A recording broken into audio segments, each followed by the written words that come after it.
This year, two long-sought education measures are being tied together. Governor Andrew Cuomo's budget calls for a tax credit aimed at encouraging educational donations, while also backing the DREAM Act, which gives tuition assistance to undocumented immigrants. This is what you have to do in order to accomplish multiple goals. I mean, there's not one way to improve the education system in the state of New York.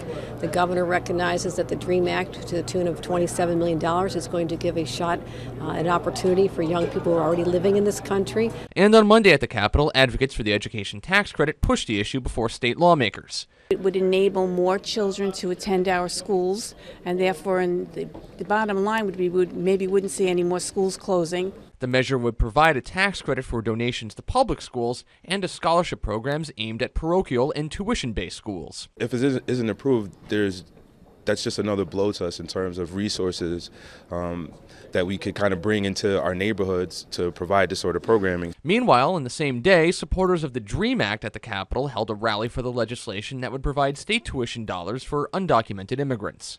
It's very symbolic in many ways, more than it is financial, and it's saying that we are going to open the door to access to higher education, which is a right that I feel that everyone deserves.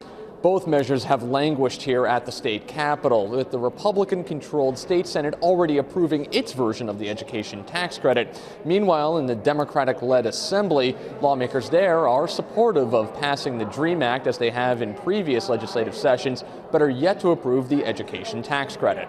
It's a little bit upsetting because actually everything is for the children and their parents, and I think that all teachers, all parents, all children deserve the same. But with the measures tied together this year by Cuomo, essentially meaning that both must be approved or neither will be made law, is leading to some hope. It's included on the budget, and we will continue to have the New York State DREAM Act. At the Capitol, Nick Reisman, Time Warner Cable News.